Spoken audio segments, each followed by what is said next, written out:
what a lot of people are realizing in digital assets is that, if we want broader uptake beyond the original kind of crypto native community, you need to abstract away the complexities because ultimately you want people not to care whether they're using a stablecoin on a one blockchain or another or using one wallet or another.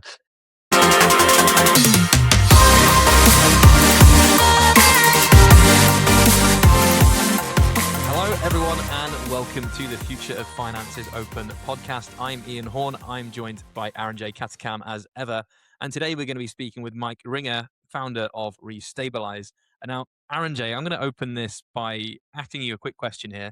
Obviously, you are the author of The Future of Finances Open. Why have you brought Mike in for today's episode? Yeah, thanks, Ian. So I think, the future of finance is open. This narrative of what we could possibly achieve in the coming years. Should we choose to build open systems? That is not a guarantee. Now, Mike is building a startup based in the UK, likely to be the first GBP stablecoin issuer. And part of the story is this is not just a US centric based or US dollar based world. We need to explore how the fabric comes together across the world, across different countries, different economies, particularly being interested in financial inclusion, how all of that will play out with different startups, stakeholders, regulators, and the like. Yeah, I'm excited to have him on. Great stuff, likewise. And with that, let's bring him on. Mike, welcome to the show. How are you doing? Hi guys, very good on this rainy Friday in London. Yeah, how about you? Yeah, it's grim, isn't it? I saw something earlier that said it's rained every single day of the year in the UK so far Well, in 2026. how very It's Friday the depressing. 13th today as well, as we record. So is it going to change today? Probably not. I don't think the Well, omens are with us. But Mike, it's really good to have you on the show. Just to give us an introduction, because obviously you're doing something new, as Aaron J said, Restabilize as a startup. Could you yeah. talk us through your project and what you're building? Yeah, so our project is a UK-based institutional grade, institutional focused stablecoin issuer and custodian. So we're going to have two business models. One is proprietary multi-currency stablecoins, including our proprietary GBP stablecoin, ReGBP. And the other is a white label, kind of white glove stablecoins as a service. We call it SCAS model, which is very much bespoke, tailored solutions specific to particular individual institutional customers. And really, we're a regulated by design business. So I'm formerly a law firm partner and head of the crypto digital assets group at CMS. So regulatory lawyer by background. My co-founder is Dave Lemons, who's the former UK head of Swift and CIO for payments at Deutsche. So really, regulation is in our blood. And what we're building here is meant to be institutional grade digital money that is on a par with CBDCs, tokenized commercial bank deposits. And so really it's the architecture of trust that very much stands behind our business. And ultimately we want to be issuing a form of money that meets Andrew Bailey's singles and money test. And that's really what we think we're bringing. As I say, we're a UK-based business. We're very excited about the opportunity of stablecoins in the UK. We've been doing a lot of discussion with the Treasury, with the Bank of England, the FCA, and what they're building, because I think ultimately in the UK, we're all pulling in the same direction here, which is as digital finance starts to creep into every aspect of capital markets, FX, asset management, you need a trusted digital settlement asset. So if you're serious about making the UK a global crypto hub or digital assets hub or blockchain hub, which the government keeps saying, stablecoins are a core part of that. Brilliant. And you touched upon the regulatory side of this. That's so important here. And also your background with that. So my understanding is that you recently submitted your initial regulatory application to the FCA and you're aiming to be registered around September. Now, this is something I've never had to delve into, thankfully, but what does it actually take to get a stablecoin business off the ground in the UK at the moment? Yeah. Let's start with that. Yeah, how do you can get this done? So we've submitted a regulatory application to the FCA. So what that means is at the moment, actually taking a step back, in Europe, there used to be kind of AML-based registration regimes, which all derive from Financial Action Task Force, FATF recommendations that came out sort of towards the end of, I think it's 2018, 2019, which basically said, look, we think that virtual asset service providers or VAS pose money laundering risks, and therefore we want all jurisdictions or countries to have at the very least, a registration regime where they can effectively be monitored for AML kind of supervisory purposes. So in Europe, that was replaced by the Markets and Crypto Assets Regulation, by MiCA, which is a full-blown regulatory regime equivalent to MiFID for investment firms. This is also happening in the UK, but the UK is slightly behind from a kind of phased transition perspective. What is coming in next year, and the effective date will be the 25th of October 2027, will be that crypto and digital assets, including stablecoins, will be brought within the full regulatory perimeter under the Financial Services and Markets Act. And this will include new regulated activities of issuing qualifying stablecoin in the UK and safeguarding qualifying crypto assets, which is ultimately the regulation that we want to have. In the meantime, a bit like we had in Europe pre-MiCA, there is an AML-based registration regime in the UK, and that's under the Money Laundering Regulations 2017. And so that is the application that we are making at this stage. And as I say, we are hoping to, the application gateway for the new regime opens at the end of September this year.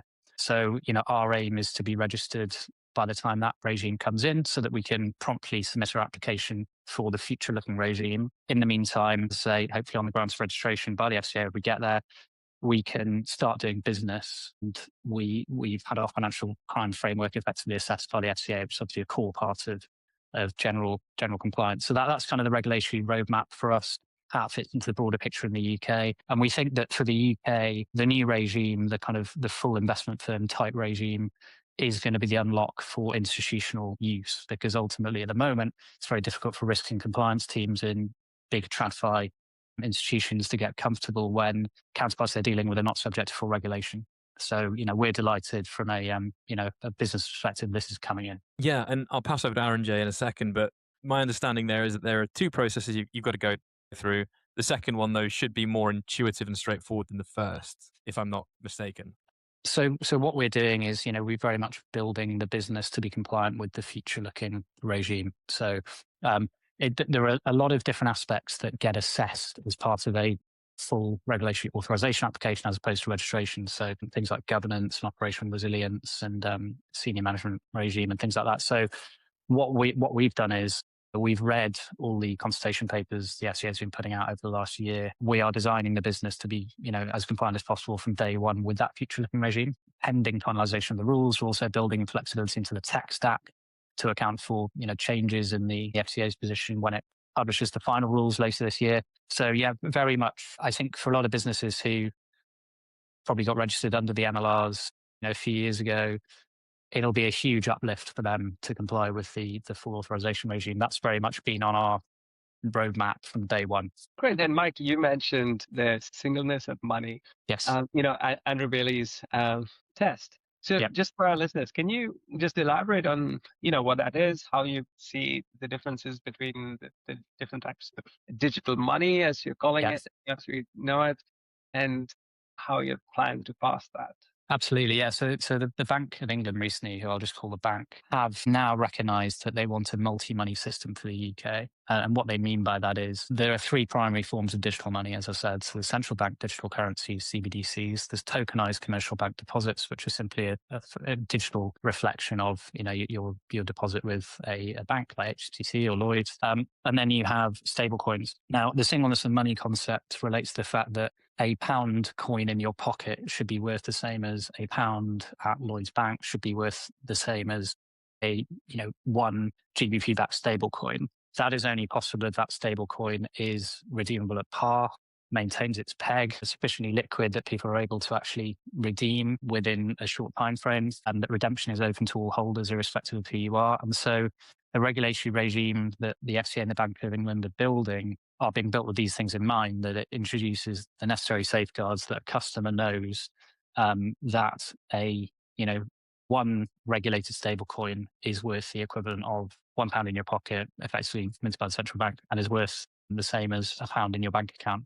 And so this is the concept of singleness money. That's the yardstick that we need to meet. I don't think if you look at any of the stablecoins in circulation today, they necessarily do meet that, because even in the US, where we've seen most issuance activity, although the Genius Act, which is the stablecoin specific act, has been passed now, the final rules or the underlying rules have not been written.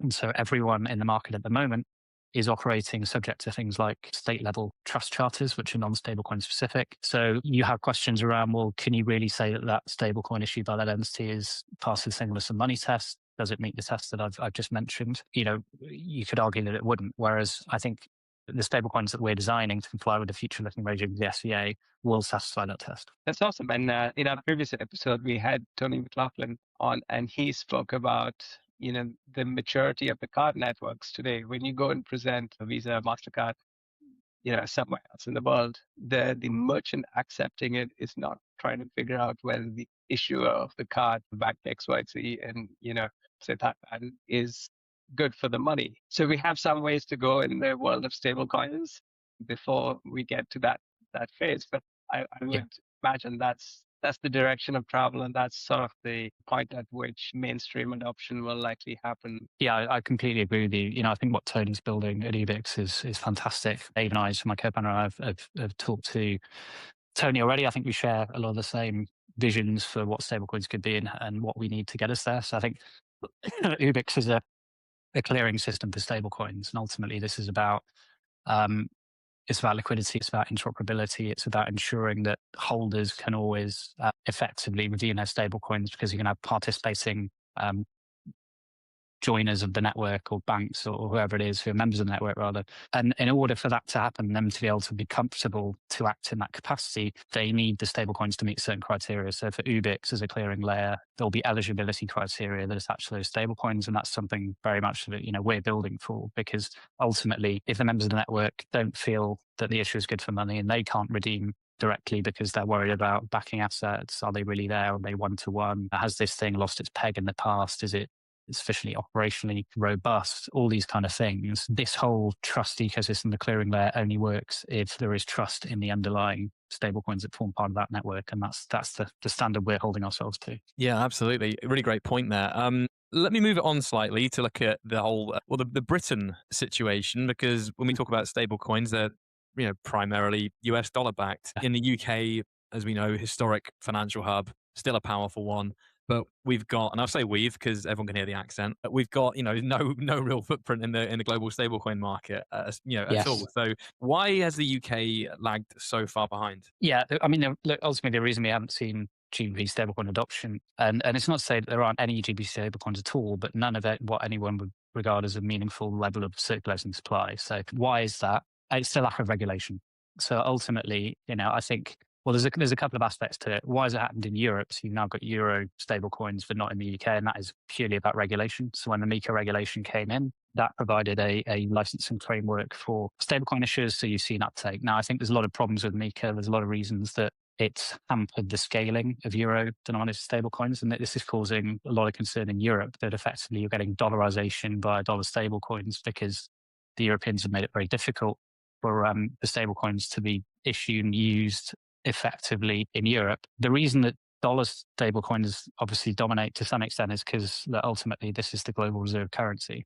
So you've seen enormous use cases in emerging markets, things like that, and it makes sense for that to be in dollars. So I think the idea that GBP is ever going to be anywhere near dollar stablecoin levels, is not going to happen. And all you need to do is look at the circulating supply of GBP versus dollars, in the real world, in the non-stablecoin world, to know that it is conspicuous by its absence in terms of there being no GBP stablecoin. Because when you look at the most traded currencies globally, Japanese yen, dollar, euro, GBP, and yet there's no GBP stablecoin circulating supply of any meaningful volume. It is an outlier. And I think ultimately to unlock digital financial markets, on-chain financial markets in the UK, it's an absolute necessity. And it doesn't make any sense to be using a dollar-backed stablecoin for the institutional use cases I've mentioned. So payments, treasury management, collateral management, settlement of capital markets transactions and FX transactions using a dollar stablecoin, because you've got FX risk, you've got tax risk. Naturally that should all be denominated. So we think, as I say, it hasn't happened yet because of the regulation. The regulation's coming. Once that happens, as long as you've got trusted players in the market who are appropriately regulated, which is exactly what we're building to be, that's when you're going to see this take off. And I think a lot of people, myself included, see enormous opportunities for the UK to benefit from GBP stablecoins, but also, for us as a UK-based business to be able to issue foreign currency stablecoins as well. And there's a framework under the Genius Act, a recognition and reciprocity framework, where if you're an issuer subject to equivalent regulation in another jurisdiction, like the UK, you can issue dollar-backed stablecoins without needing to be separately regulated in the US. So we believe that the UK is the optimal jurisdiction for an international-facing, globally competitive stablecoin issuance business, and providing for multi-currency support. Great. So, Mike, let's move to the business model question. Then I have a two-part question here. Last year we had the summer of stable coins. Since 2022, the yields have been quite high. A lot of Circle Antenna's revenue has come from treasury. and they've used that to really build their distribution, networks. But that's not going to last forever. So how do you see that playing out? Yeah, that's right. So I think ultimately issuers to date, generally speaking, have relied on their proprietary stablecoin issuance, so USDT per Tether, USDC per Circle. And ultimately the way that you make money off that is the interest or yield on your backing assets. So it's all about scale. It's all about trying to increase liquidity. So, Circle's S1 filing showed they get pretty hammered from a financial perspective on paying for distribution, their stablecoin. So this is obviously subject to serious interest rate risk, because if that's your only revenue stream, then you're entirely reliant on subject to interest rate sort of benchmarking and what can you actually earn in terms of yield on government debt and money market funds that are backing your assets. So one aspect of our business is certainly to issue our own stablecoins, particularly and starting with the GBP stablecoin. But the other side of our business, and having talked to a lot of potential institutional partners, for example, challenger banks and PSPs who want to enable stablecoin rails, for their customers, they need bespoke tailored integrations. And so that's where our stablecoins as a service, our SCAS model comes in, where we work with those clients on a very bespoke basis to integrate within their existing systems to sort of open those rails up for them. And that is obviously a different fee model. So that is a sort of fee-based model. So there'd be a multi kind of layered fees, again, depending on the particular client in question, whether it's sort of integration fees or platform fees. So it allows for a diversification of revenue for an issuer, which we think is important for kind of ongoing viability. So they're really the two aspects of our business models. Interest and yield on reserve assets is, of course, going to stay important. It's going to be important to proprietary stablecoins, but also, to ultimately for the SCAS model, it's we're a service provider, and so service fees will also be a key source of income. Alongside that, Sure. that's why we have the custody piece, I should say, as well, because a lot of the clients we're in that for obviously need someone to provide digital wallets or do custody as well. So you have the custody piece thing alongside that and fees attached to that as well. Right. So fascinating, multi-pronged approach. The second part of my question was around the 1 or 2% that you need to hold, the new regulatory requirement in the UK. Particularly want to look at, is this going to be, so for example, if you scale to £1 billion in circulation, that's 20 million in dead capital just sitting there. Does this effectively kill the business model for non-bank issuers in the UK and act as a massive handbrake on growth compared to, some of the offshore competitors? Yeah, and this is very timely. We have quite strong views on the current consultation proposals for the capital requirements for stablecoin issuers, because they're very complex, they're multi-layered. The specific requirement you're talking about, the 2% of volume, that's called the K factor requirement. This is only part of a much broader framework which looks at liquidity risk. It looks at backing asset price risk.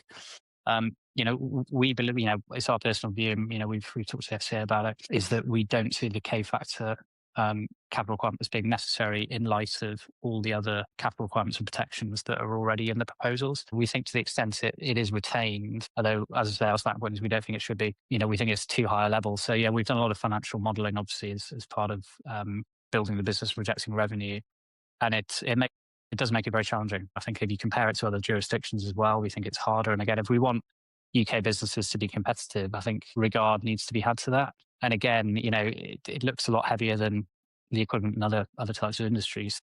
Yeah, it does make it difficult. And ultimately, it means that you've got a lot of dead capital.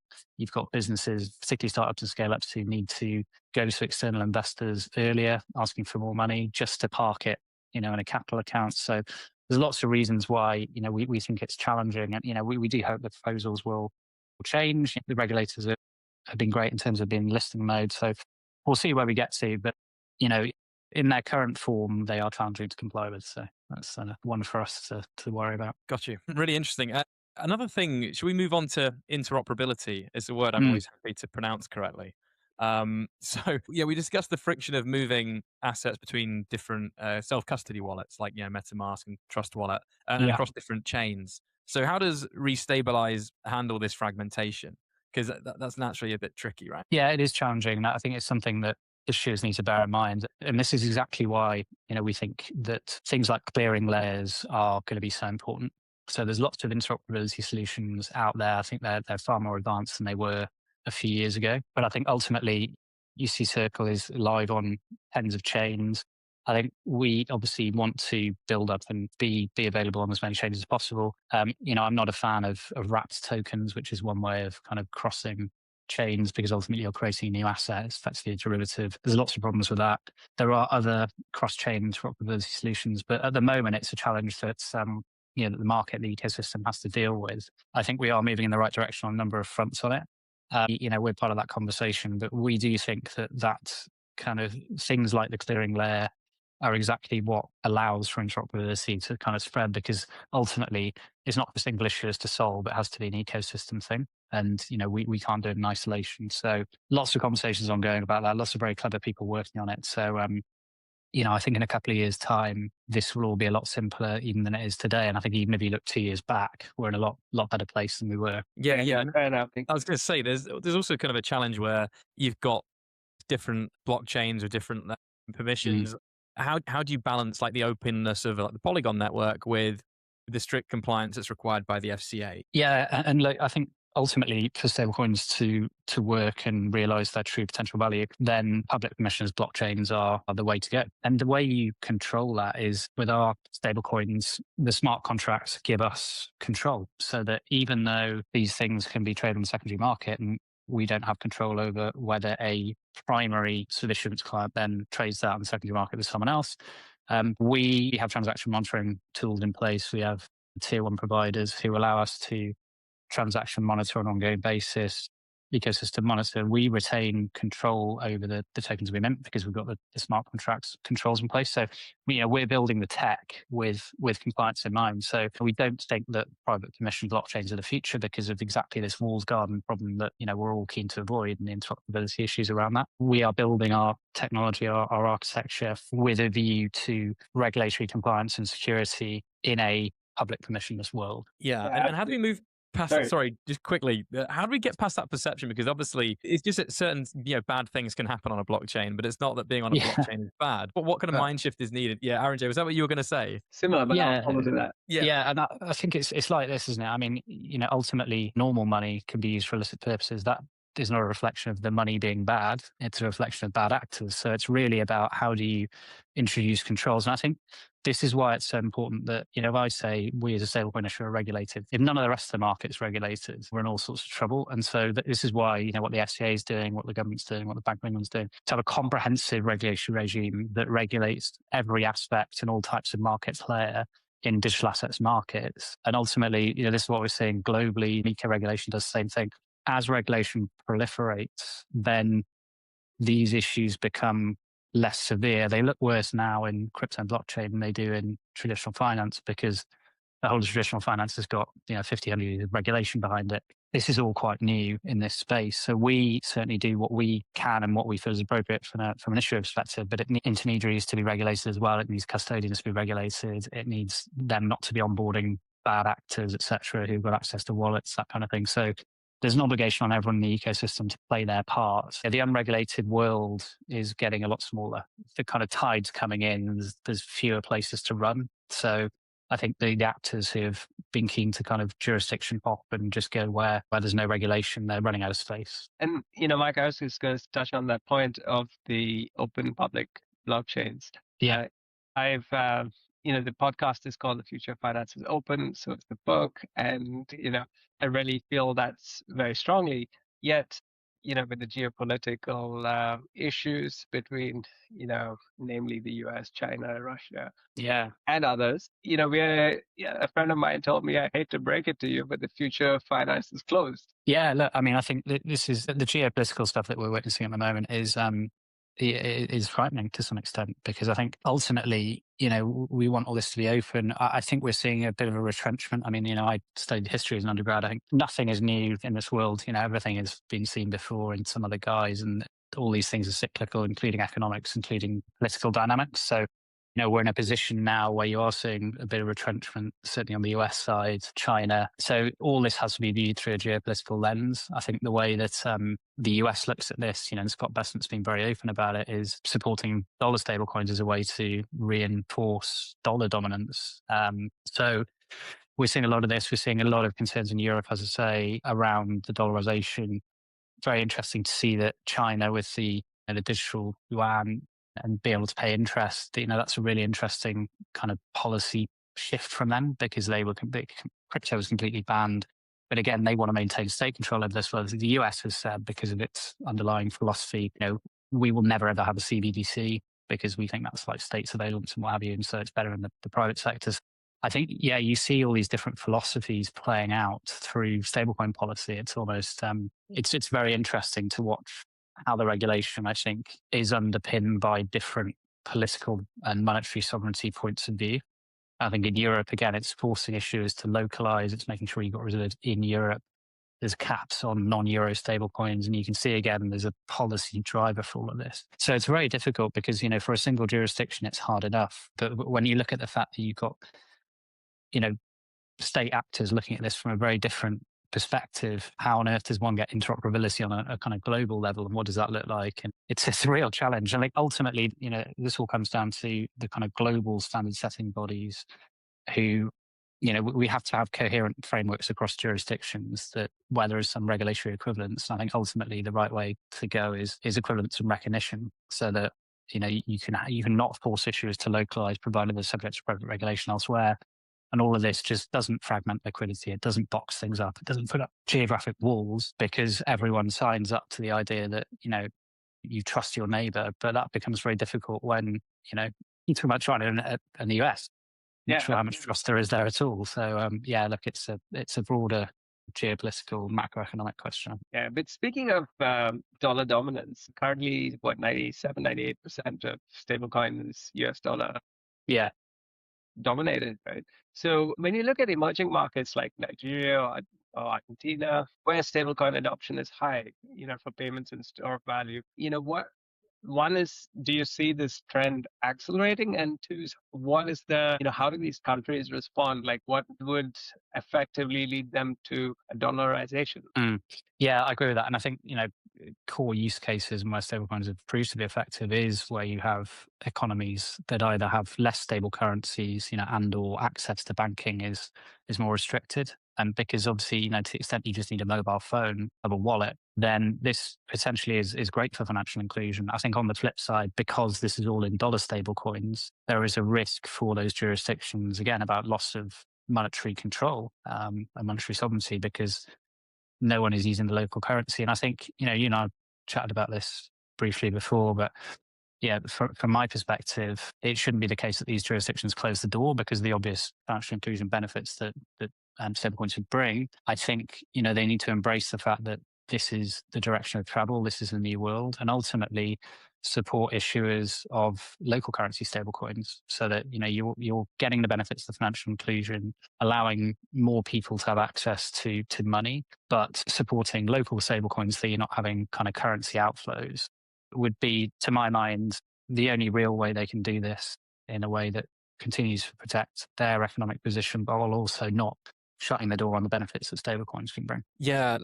How far does that go? Because that really fascinates me. How many nations could feasibly, economies could feasibly launch a stablecoin? I guess I'm speaking to someone who does gas, and therefore if corporates can do it, maybe any small nation can do it. Is that kind of your point? Yeah, well, I think the point is, we want to be multi-currency, and there is nothing to preclude, a single issuer from issuing stablecoins denominated in the currencies of the countries that you mentioned, like Nigeria. All we need is a local banking partner in Nigeria to hold backing assets, effectively, because the FCA rules require that, if you're issuing a stablecoin denominated in one currency, you hold reserves in the same currency. Now, we're hoping there'll be a bit of flexibility on that, so it doesn't have to be 100%, but there's obviously logic to that in terms of matching currencies, particularly where currencies are more volatile, because if you're holding the wrong type of asset, you're exposed to, exchange rate risk.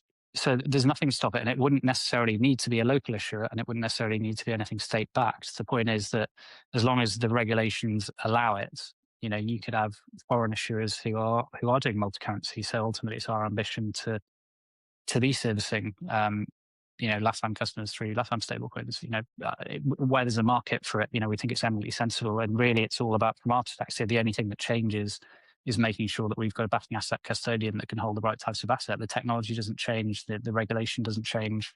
So yeah, but in order for that to be possible, you do need clear regulation in those countries. To me, it's more about those countries speaking the right language of support for the ecosystem, but also introducing clear regulatory frameworks which are, while sufficiently safe for consumers, sufficiently open that they allow market access, including for offshore issuers. So that to me is the way to go for them.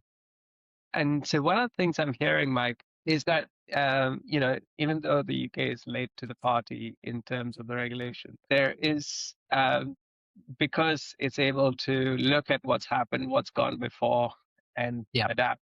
Other than the 2% tax, or whatever you want to call that. It seems that the framework, particularly in being able to offer the multi-denominated stablecoins issued but under the FCA's cover, could be a game changer. Yeah. So, sorry, can you just repeat the last of that? I lost the. Yeah, so I'm saying the coming late to the party, but being different and allowing for multi-currency issuance could potentially be a game changer. Yeah, I agree with you. And there's there's been talk of second mover advantage, and I think that only applies if you're not last. So I've always been slightly wary when the regulators or the government say we've got second mover advantage. If you're second, yeah, but we're not being anywhere near second. So I completely agree with you. I think the benefit is that we've, as I said, I have serious reservations about MiCA and the way that's been done. I think the US, frankly, is we just don't know politically what the situation is going to be like. You had a complete volte pass when Trump came in. The SEC got defanged. Is that going to change again? So we think there's a lack of stability there. So we think the UK, with its political stability, I mean, again, you may question that, but relative, and from an overall kind of separation of powers and government perspective, we think has a real opportunity in terms of being a trusted, stable jurisdiction, but also having learnt from, I would say, some of the mistakes in Europe and being able to watch what's happening in other jurisdictions, because you've got stablecoin regulation in Hong Kong now, you've got it in Japan, you've got it in the UAE, and designing a kind of best-in-class internationally competitive regime. And, we obviously think the FCA is doing a really good job with this. We're sort of doing everything we can to provide support in that regard, from an industry perspective, to kind of say, look, this is what a good, effective regime looks like. And, we really think the UK is getting there. And I think when it does come in, there is willing on all sides, I think, for this to be a top tier regime. And I think going back to what the potential is, huge potential unlock, RNJ. And I think particularly, again, when you compare it to some of the regimes in other jurisdictions, we've got a chance to really differentiate ourselves in the UK and be globally competitive. But times of the essence. So I'm so glad now that we've got timeframes that are actually being published, application gateway opening at the end of September, the regime going live in October next year. At least people can start properly planning now. And Google wasn't the first, second, or third search engine, right? So there is still hope. Yeah, that's very true. Yeah, there we go. I'll take it back. So actually, I wanted to now move into the kind of talking about the shift to self-custody. So post FTX and Celsius, so there's been a massive push towards non-custodial or self-custodial wallets. The UX has historically been clunky, say, losing your seed phrase. How close are we to a world where self-custody wallets, are as easy to use as a Monzo or Revolut app, but without the counterparty risk? Yeah, I think we're really getting there. I think what a lot of people are realizing in digital assets is that, if we want broader uptake beyond the original kind of crypto native community, you need to abstract away the complexities, because ultimately you want people not to care whether they're using a stablecoin on one blockchain or another, or using one wallet or another. Because even now, you might have the same asset on a Trust wallet versus MetaMask, but in order to transfer between the two, you've got to do a conversion, because the gas fees on one are different type of asset than the gas fees on the other. This is, again, it's much better than it was a few years ago, is moving in the right direction. This is all becoming easier. You're getting a lot of payment orchestration providers now who very much are built to abstract that complexity away. There've been some big acquisitions in this space. You've got, Bridge being acquired by Stride and things like that.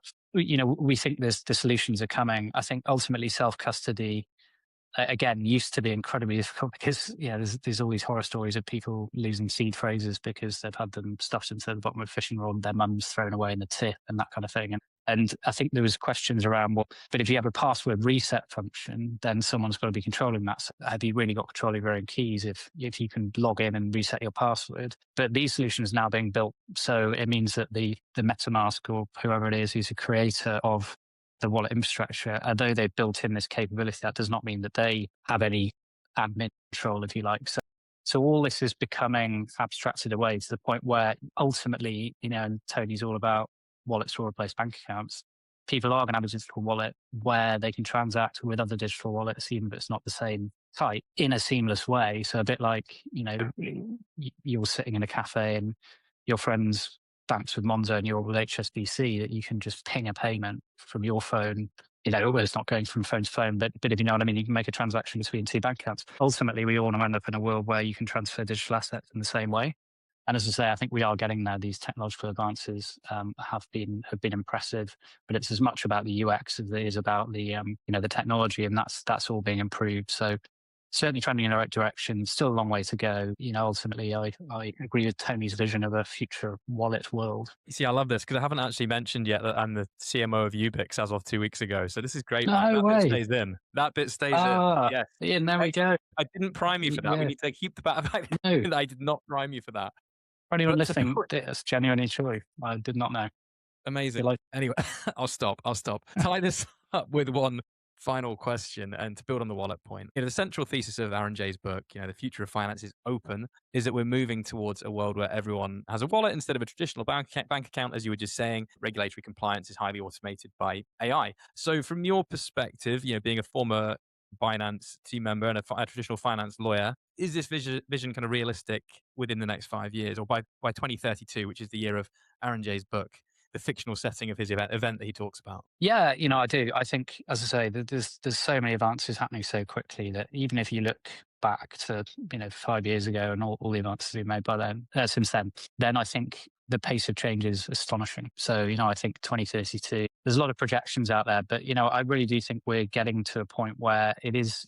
Today it is so easy to have a wallet on your phone and to do a lot of your transactions through it. I think the next couple of years are also going to see adoption by TradFi in a way that's not been done before. So the likes of Franklin Templeton and Vanguard, the big asset managers, are also already doing this in the US. Ultimately their customers are going to need digital wallets. So it's not going to be just the likes of kind of MetaMask and crypto exchanges or crypto native custodians in the market. You're going to get big institutional players offering similar services. So it's going to look and feel to a customer very much like their kind of banking services, and it may well be that some of the banks are offering that, so that you literally have your bank account in your kind of HSBC app and your digital wallets out there alongside it. So yeah, I really do think that's achievable. I think we're in 2026. We're talking about 2032 pace of change all across the ecosystem. This last couple of years has already seen the TradFi adoption to this. And ultimately, I think it's simply a form of digitalizing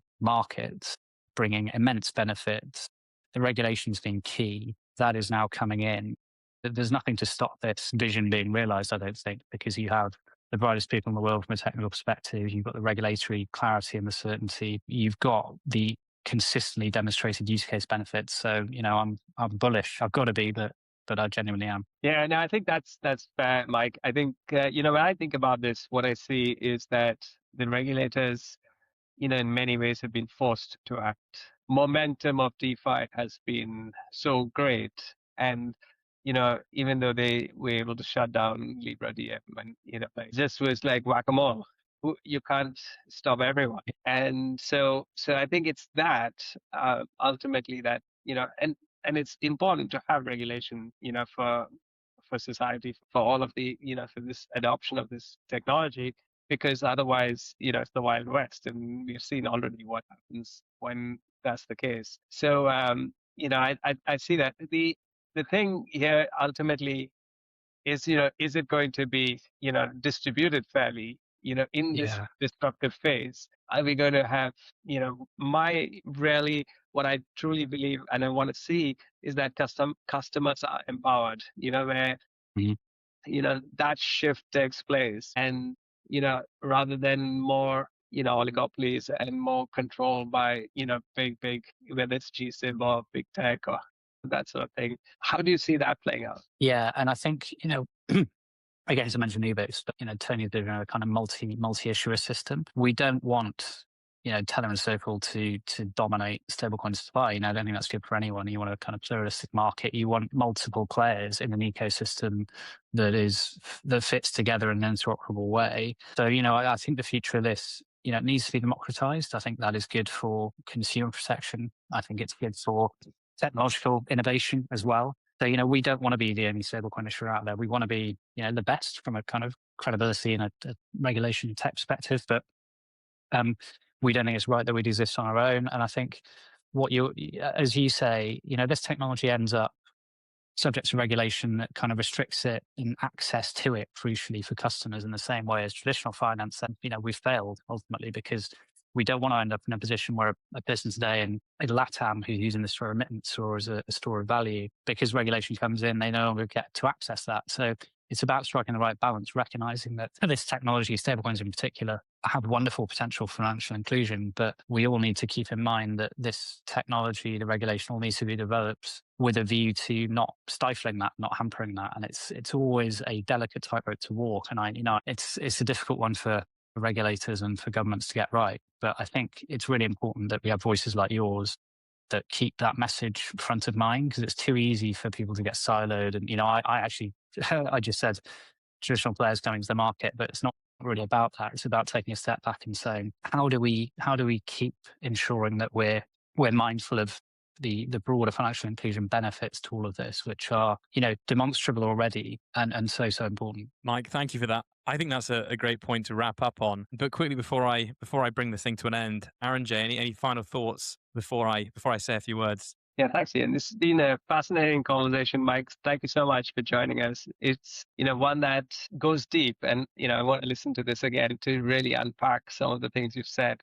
And, because there's some deep insights there. Yeah, I love how you brought the kind of UK example into it, but then also made it international. Also fascinating that you've got a history background. I think that's the thing we always forget with money. The people and the systems don't always change as much as we think they do. So it was really great to bring that into that. But anyway, on that, that is the end of today's episode with Mike Ringer, founder of Restabilize. I'm Ian Horn. I've been joined by Aaron J. Katakam. This has been The Future of Finance is Open. We'll see you again.